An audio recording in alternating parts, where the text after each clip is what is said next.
The results from the World Economic Forum's 2020 Executive Opinion Survey highlight front-of-mind concerns regarding the global pandemic, but also offer insights into how business leaders globally are perceiving the ramifications of the crisis for local economies and societies.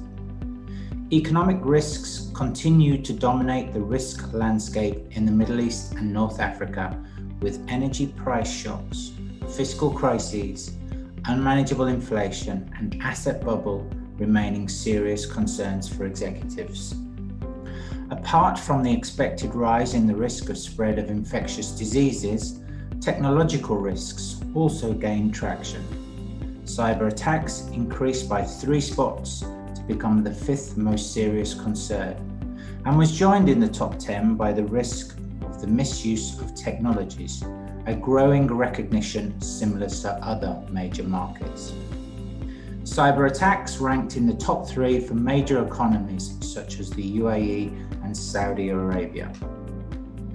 I would like to mention some key takeaways, namely that technological risks are manifesting themselves in increasingly varied ways across the global risk landscape. Of course, business leaders need to concern themselves with rising cyber threats, especially as digital dependency increases.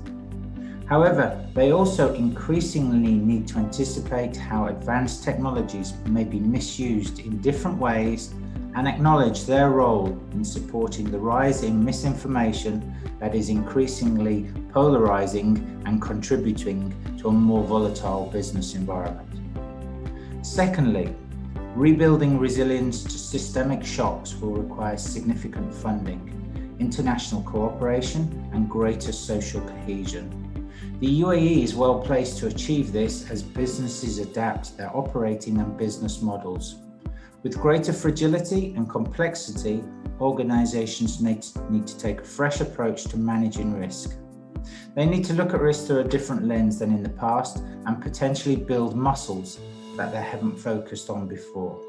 Areas to consider would include rethinking risk management strategies, collaboration and diversity and inclusion, re-evaluating enterprise risk strategies, undertaking an insurable risk review to highlight where insurance can be utilized as a risk mitigation option.